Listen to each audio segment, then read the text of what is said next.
Hindi kasi pwedeng share eh, baka syempre may ibang manonood.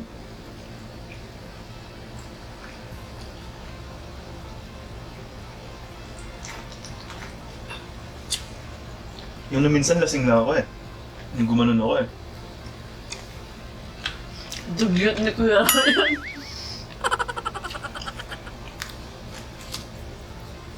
Kahit yung lasang ano na itong pandesal. Lasang papel. Bakit? Nakabalot siguro sa papel maghapon. Hanap mo. Yung mais niya siguro. Sarap kainin ko na.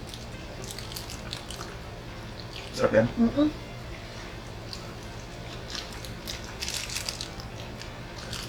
Lasang buntes. Yung buntis ako. Members din po kasi ito. Nasingit sa vlog na ko kung may papasok yun. Nagbabiyahe na kasi. Yung butternut na. Tabi ko na sa'yo na.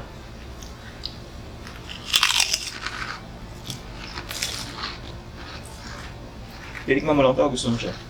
Tigman ko lang.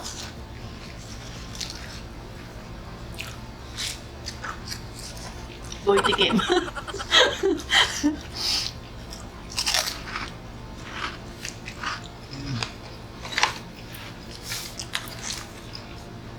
Shoutout nga pala kay Kuya Andres. Ooperaan na siya bukas. 4 p.m. In Jesus' name. In Jesus' name. Pagaling ka, Court.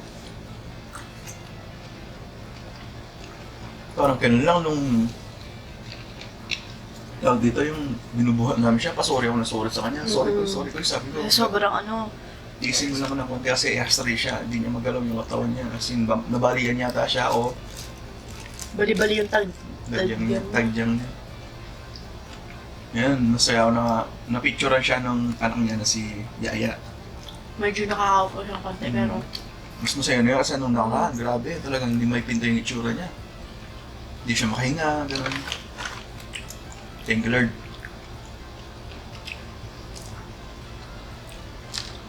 hindi man mahilig sumaing sa inyo. Yung aray, gano'n dumaing. Hindi man, nakapikit lang siya. Nakapikit lang siya. Hindi mo siya yung parang kami, gano'n.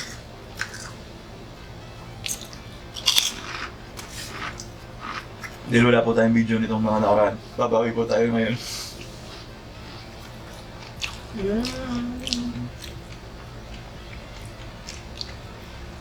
Sa araw, 3 kagad na video ah. Grind hard ah. Ganun sinasabi mo nila habang nag-ayos ako ng ano?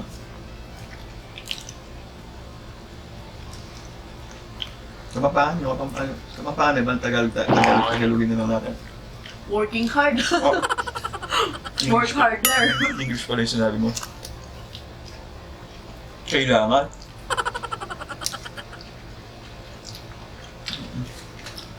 Tsaka para ma-update po kayo sa buhay namin, okay lang po kami.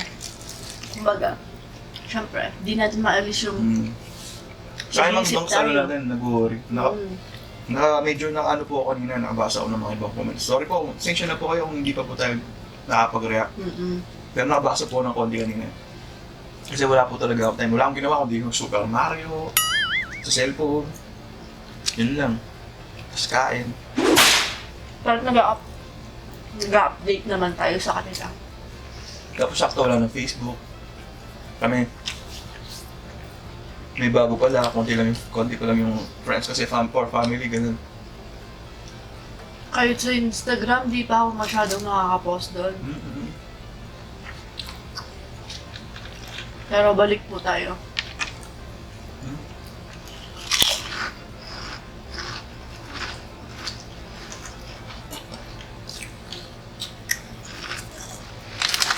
Dito po pala sa ilalim to. Kasi may yung plastic kaya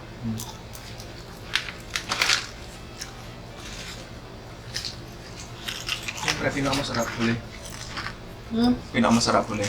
Ako. Siyempre. Mamaya. Alam naman, totoo. Lumadaing siya, masakit daw yung tuhod niya. Acid. Nangatake ng acid. Baka narinig ng mga bata yung pagkain po.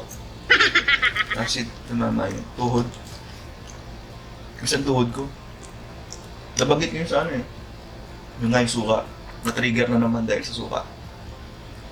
Binuwalan na ako siya eh. Sobrang dami ng ketchup, no? Solid ko yun na nung ginagano ni Sir, ni Tol, taga-shoutout lang pala. Shoutout pala sa kanya sa... ano ba na? Taga-Pulong Sa Tol siya. Nakawentuhan namin kanina. Habang hinihintay namin naluluto na yung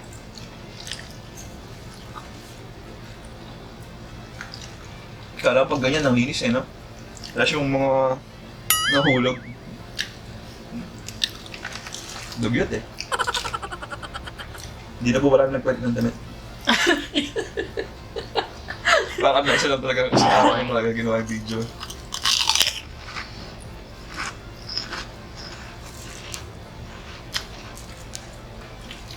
Kasi alas 2 na nung nagmukbang tayo. Diba? 2 o'clock na yun. 2 or 3, ganon. Basta yung almusal natin, naging merienda. Kasi tinanghali, ginapit pa akong saw. Tapos super slow cook.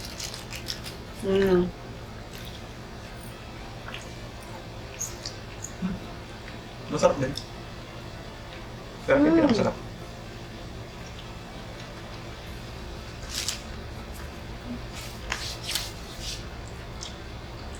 Ikaw yung pinakamasarap. Ikaw yung pinakamasarap.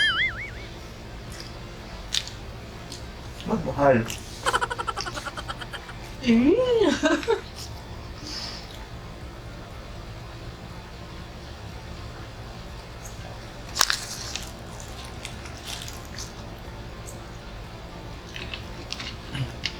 Pero match talaga to sa Pasit Canton.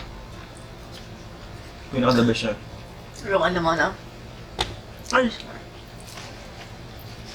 Ako basta ano, gutom. Dahil na madaling araw. Ganyan na lang ulit ako kumain ng ganitong oras. Pati ikaw?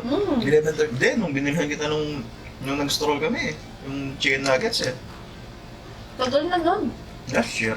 Last year. December, last year. At least last year pa rin yun. Yung stroll kami. Tapos binili niya ng chicken nuggets. Kaso nakauwi na kami ng alauna ata. Parang nanaginip lang ako nun. Pagkatapos ng kumain, tulog ulit ako. No? Eh, oo, pagpasok ko na tulog ka na eh. Bale. Kasi naipagkwentuhan pa ako sa mga kids nun eh. Yung video Mga po. kabataan pala. Ano? Sige, tuloy mo. Hindi, yung video natin na to. Ano lang po? Kwentuhan. Chill. Chill. Parang kwentuhan to. Mukbang sa madaling araw. Usually, mga nagmumukbang ng 7-Eleven na napanood ko, nagkukwentuhan talaga sila eh. Hindi sila mukbang na literal yung kain talaga yung lamon. Kasi sa bagay, tayo talaga lamon talaga tayo eh. Yung channel po natin, lamon talaga. Sarap ng bacon. Kaya ano nga yan sa akin isang mag-vlog, wala po siya sa puso ko. Ngayon ako po yung pero usog. Ako na naman, tara vlog tayo, sabi ko, no? Ay, ikaw ba? Ikaw. Vlog natin, sabi ko, no? Ikaw, oo. Ako ba?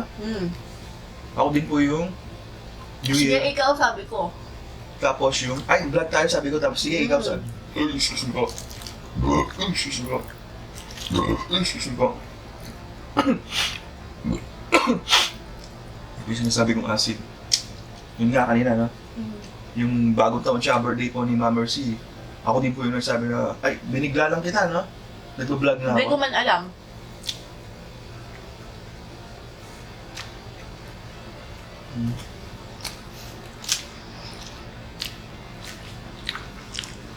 Wala yung camera. Malayo yung camera. Kasi nababa natin. Dito yung usual na setup eh. Nakaupo lang po kami sa ano yun. Sa Sahig. Pero dito pwede pag normal na mukbang. Kasi madaming kinakain. Kasi mapapagulo po talaga ako. Kaya kailangan ako po. Pwede talaga monoblock eh. Malaki. Normal pala. Nakalala ko siya tatay. Okay lang yun. Ang importante, naaalala mo pa din siya. Ibig sabihin, nandiyan pa siya sa puso mo. Kasi pag ano Nandiyan po, lang siya. pag ganyan, nagmumukbang, bale, ano ang tawag doon? Hinihiwalay ng kanya. Binibili ko din siya. Binibilhan. Binibilhan ko din siya kung ano yung imumukbang natin. Actually, ako takot din ako pag-usapan yung gano'n yung life. Yun yung pinakinakatakutan ko. Si Tatang Eddie kasi, 42 years na po siya. Ganda. Stroke. Nasa wheelchair na lang po siya. 40 years po siyang stroke.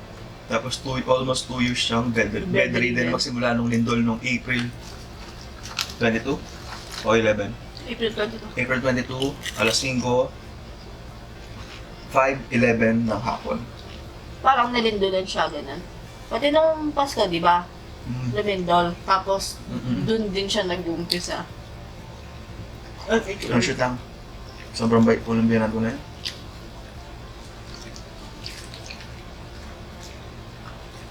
Nakachamba po ako ng biyanan at ang asawa. Thank you. Kay Lord. Dinasal ko po kasi sila. Actually, yung biyanan, hindi man po talaga. Kasi kami naman dalawa may magsasama eh. Pero masaya po na jackpot po ako ng biyanan. Diyan ako nagkamantang. Tsaka pag nagkukwentuhan sila ni Sao, talagang silang dalawa, masinsinan yung Hindi- kwentuhan nila. Yung pala po nagkwento sa akin ng biyanan ko. Hindi Hindi niya ba man, niya ino-open sa mga anak niya. kasi alam niya masasaktan kami, ganun. Thankful po ako doon. Gaya na lang ng gusto na niya magpahinga. Ganun. Tapos pag kumakain si Sao, gusto ni Tatang sa Makain tabi po ako sa niya. harapan niya. Kasi nitignan po niya ako nun. Sarap na sarap din si Tatang niya, di pag Kasi kumakain talagang si Sao. dami po talaga kinakain. Kahit ganun. Kasi nga, comfort ko po sila na lugar yan. Binan ko, mga bayaw, mga tita ko. Sila po yung mga comfort ko na ipapakita ko po talaga na kumakain ako na marami. Na hindi po ako mahiya. Bagkus ay natutuwa pa sila. Di ba?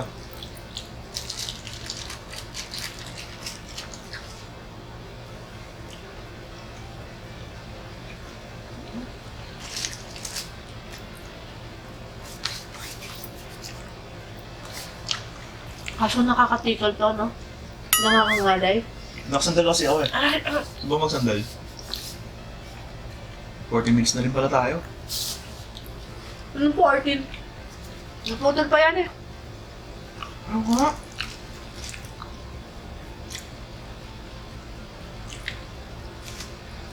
Dahil all about kwentuhan pala to. Tsaka bawi na rin. Sa tagal natin di Para nakapag-update sa ma-update kanila. natin mga ibang kasawlo na nag-worry din yung iba. Thank you po mga kasawlo. Grabe po. Sabi nila, kinabahan daw sila nung di tayo nag-upload kasi almost 3 weeks tayong di nag-upload. Respect din po kasi syempre. Kay Sao, pakiramdam niya. Kasi hindi naman niya pinapakita sa mga tao eh, na nasasaktan po siya. Sa akin lang, kaya sobrang sakit nun sa akin. Grabe, makita mo yung asawa mo na umiiyak. So, syempre, sa ilabas, hindi naman po siya iiyak. Sa akin lang. Siya. Tsaka alam ni Tatang Eddie na malakas ako, ganun. Siyempre, umiiyak Bunso ka eh. yung mga kapatid mo, yung nanay mo, iiyak ka pa ba? Ganun. Ganun yung nararamdaman ko. Kaya di ko pinapakita sa Bali, kanila. matanda na po kasi mga Sasaktan magulang. ako. Kaya naman yun sa vlog na matanda na yung mga magulang. Kumbaga, 10 taon po yung pagitan ni ating Karen. Hindi lang po ako. Latak, kaning latak, gano'n. Buti na lang. Unexpected baby. Buti na lang. Unexpected baby talaga. Wala sana ako sa ako ngayon. Meron. Ikaw lang yung asawa ko, wala nang iba. Hindi ko pa na-imagine yung sarili ko na, ewan ko yung pong ikwento eh, baka bigla magkapagsubok, gano'n. Hindi ko nakita yung iba yung kasama ko ngayon. Same. Yung anak ko, gano'n, di ko. Lagi naman natin pinagkukwentuhan yan. Gabi-gabi po yung pinagkwentuhan niya.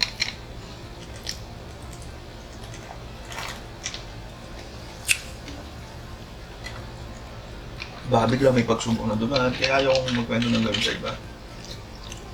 Baka subukin ka ni Lord, ganyan. Pwede yun kasi titignan kung gaano ko talaga katibay, kung totoo ba yung sinasabi mo o ano, tiyena lang, gano'n.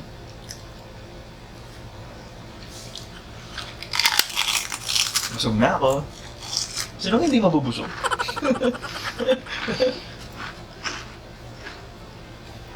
Chichira hindi ako may ganong gahilig, no? Kailangan gusto ko. Tsaka vegan. Ito yung mga bata eh. Fish diet ato. Bagay nung dati nung nagtitinda ka pala, kaso sira yung ano ko nun eh. Mentally. Baga pinapatay ko yung sarili ko sa pagkain.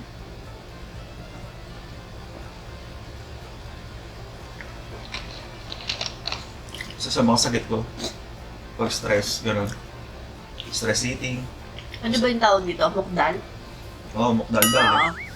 Ay, sino ba saan mo ba narinig yun? Mukdal? Kay Ma'am Bio ko food trip. Kanino kasi? Yung kakolab niya. Mukdal yung ginagawa. Narinig ko lang sa'yo eh. Kasi habang nagmumubang. Actually, gano'n naman talaga yung mukbang, ganito siya. Kumakain tapos. Kung mapapanood niyo po talaga yung pinakaunang mukbang, yung mga naunang mukbang, yan nga po, kumakain po sila ng sabi, marami, habang nagbo-broadcast, nangipagkwentuhan, nakipag-interact sa mga manonood po nila. Tapos itong mga huli, nauso po yung hindi nagsasalita. Pero, meron po kayong mababasa dyan na Subtitle. ASMR. Ganyan sa Maria tayo. ASMR mukbang. Na may mababasa po. Kain lang siya, tapos sinasabi niya sa text kung ano yung lasa ng pagkain, ganun po siya. Pero din pure ASMR, yung kalahati lang. Ganun po talaga yung meaning ng mukbang.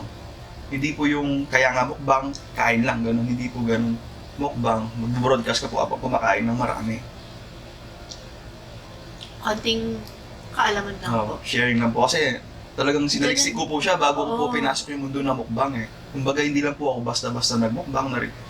Nagka-cringean nga po ako dati nung ayaw ko sabihin yung gago, sabi ko nga isa. Nagsasabi mo, hindi ko po, ayaw po niya lumabas sa bibig ko kasi hindi ko po alam yung meaning niya.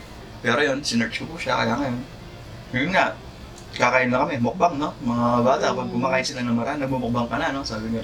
Ano na yung mukbang ngayon, yung parang words na, na expression na siya. Gusto ko siya sabihin yan. Halimbawa, sa pulutan, ay mukbang, no? Mukbang. Ganyan. Pulutan yan, hindi mukbang, ha?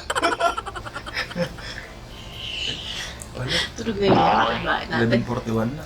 So, ayun po mga kasaulo at tatapusin na po natin dito ang ating mukdal. Mukbang.